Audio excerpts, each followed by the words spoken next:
বাংলা সাহিত্যের এবং বিশেষ করে মুসলিম জাতীয়তাবাদী সংস্কৃতির জন্য তার যে অবদান, সে অবদানের জন্য তিনি স্মরণীয় হয়ে থাকবেন। সেই স্বপ্ন বাস্তবায়নে আমরা বিশ্বাসীরা তৎপর থাকবো ইনশাআল্লাহ।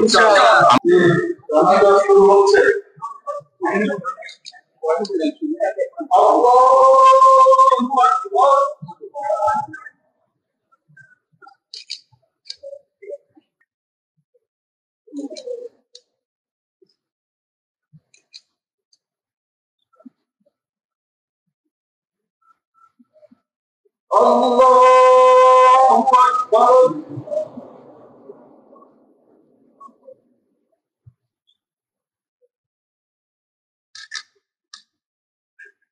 Allahu Akbar. Assalamu alaikum wa rahmatullah. Assalamu alaikum wa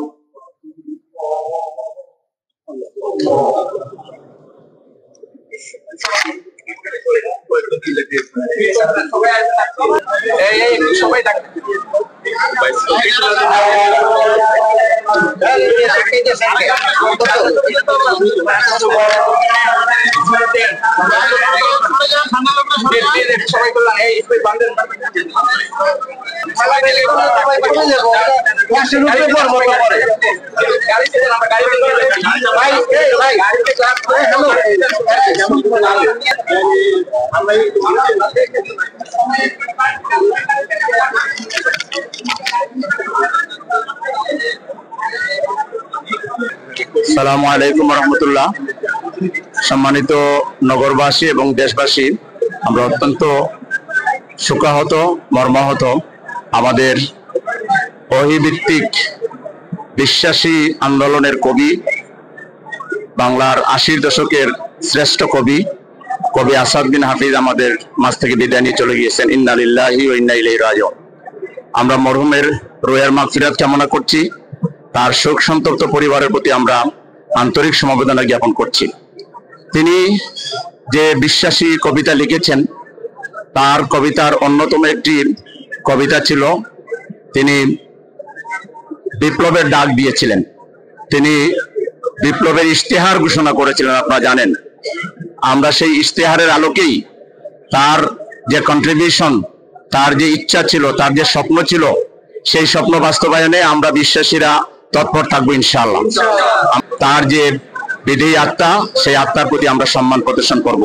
আমি দেশবাসীকে আহ্বান জানাবো, আমাদের এই প্রিয় কবির জন্য আপনারা দোয়া করবেন এবং আমরা ইনশাআল্লাহ ওয়াদা দিচ্ছি আমাদের কবির এই মর্যাদা রক্ষায় আমরা তার পরিবারের সাথে সম্পর্ক রাখবো এবং এই ধরনের কবিরা যারা ইসলামের পক্ষে কবিতা লিখে জেল কেটেছেন, তিনি মজলুম, আপনারা জানেন যে তাকে কারাগারে ঢুকানো হয়েছিল।